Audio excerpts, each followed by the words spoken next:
C'est parti pour la vidéo de présentation du programme Antivir Personal en version 10. Pour cela, je vais ouvrir ma machine virtuelle.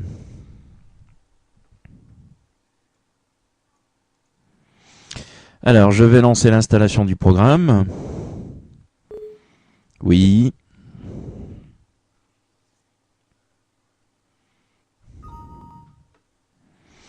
Alors, Windows Defender est actuellement activé sur votre système, ce qui peut entraîner des problèmes de compatibilité. Nous vous recommandons de le désactiver. OK. Suivant. J'accepte les conditions de licence. Suivant. Je confirme que j'utilise Avira Antivir Personal Free Antivirus exclusivement de manière privée et non professionnelle. Suivant. Alors je vais laisser d'origine. Je vais créer un point de restauration au passage. Suivant. Inscription facultative. Je vais décocher. Suivant. Donc là, il me crée mon point de restauration du système.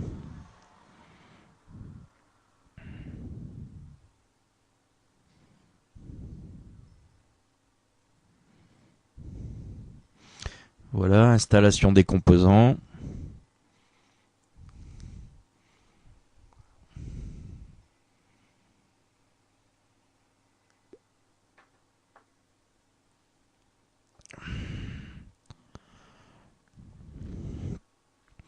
Voilà, installation terminée. Je clique sur terminer.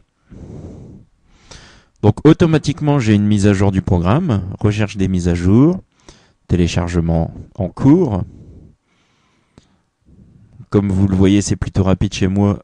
Alors, il me fait un petit peu la promo des versions payantes, ce qui est un petit peu normal. Fermé.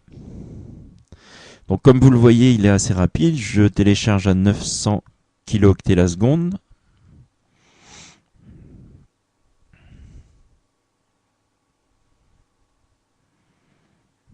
Voilà, je clique sur arrêter.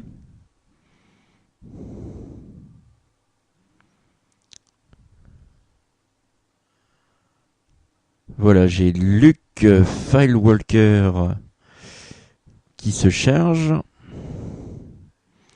qui vérifie tout ce qui est au démarrage du système, principalement. Un premier scan. Voilà donc, je n'ai rien. Fermé. Arrêté.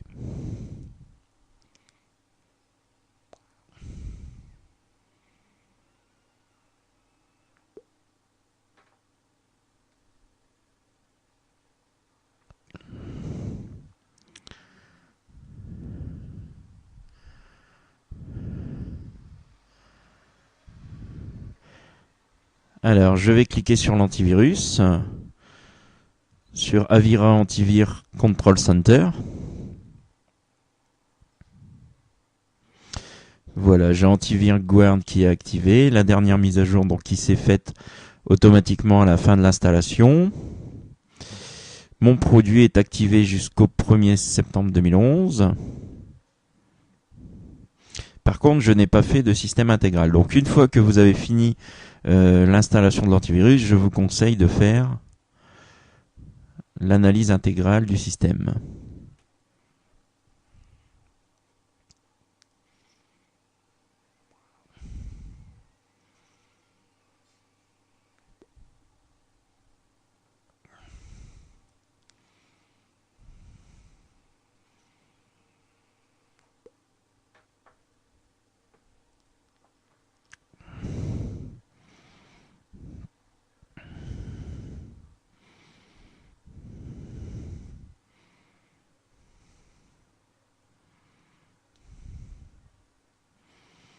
Alors c'est pour ça aussi que j'ai fait cette présentation dans ma machine virtuelle, puisqu'il y a beaucoup moins de choses que dans ma machine réelle.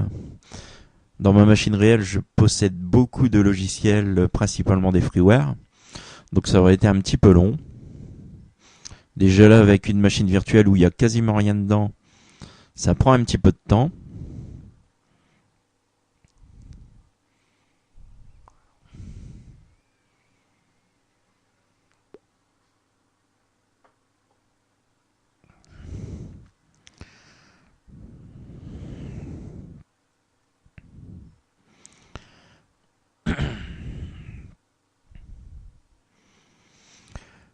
Bon, je dirais même que je vais l'arrêter ici. Donc vous, bien évidemment, vous continuez jusqu'à la fin. Arrêtez. Je vais juste vous montrer un petit peu les options du programme dans le menu. Donc fichier, on a juste pour arrêter le programme. Affichage, en fait, ça reprend ce qui est ici sur le côté, l'aperçu, la protection locale et l'administration. Donc par exemple, dans aperçu, je peux avoir les événements qui s'affichent ici. Je peux avoir les rapports, aucun résultat positif. La protection locale, scanner, donc le choix de ce que l'on veut scanner. Toujours dans protection locale, j'ai le guard ici, avec le dernier fichier contrôlé par exemple. Dans l'administration, j'ai la zone de quarantaine, donc c'est là où se trouvent les virus qui n'ont pas été effacés mais qui ne sont plus inclus dans le système, qui ne sont plus dangereux en quelque sorte. Et ici, j'ai un planificateur, ce qui peut être bien pratique pour planifier des scans antivirus. Je vais revenir sur l'état d'origine. Ici, j'ai extra, scanner les secteurs d'amorçage. J'ai une liste de reconnaissance donc des virus, contient le nom des virus et logiciels malveillants trouvés par le programme.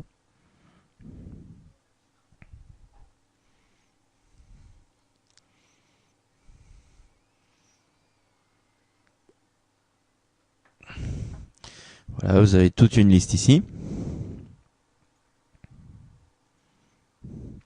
J'ai bien évidemment la configuration du programme.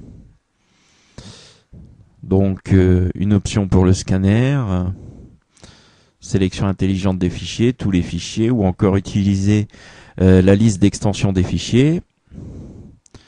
J'ai ici le rapport, j'ai le guard, donc même chose, les mêmes options.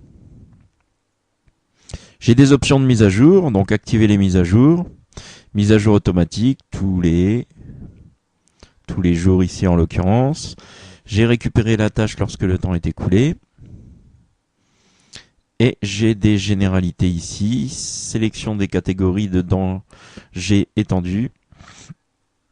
Alors, le programme ne détecte pas seulement les virus et logiciels malveillants, ce produit peut aussi vous protéger face à d'autres dangers. Veuillez sélectionner un ou plusieurs des catégories de dangers figurant. Donc, par exemple, comme l'hameçonnage, logiciel de commande backdoor, etc., etc. Vous avez toute une série d'options ici.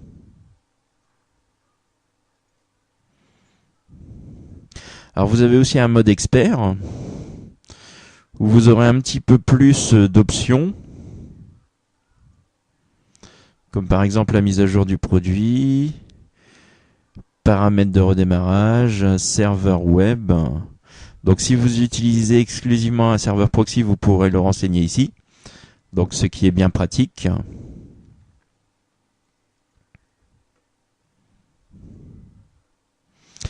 Voilà, enfin vous avez la mise à jour, démarrer la mise à jour. Vous pouvez faire aussi une mise à jour manuelle si jamais vous utilisez l'antivirus sur une machine qui n'est pas connectée à Internet, puisque je rappelle qu'on n'a pas besoin d'être connecté à Internet pour se faire infecter, par exemple via des clés USB ou des disques durs externes. Et on a aussi démarré la mise à jour du produit.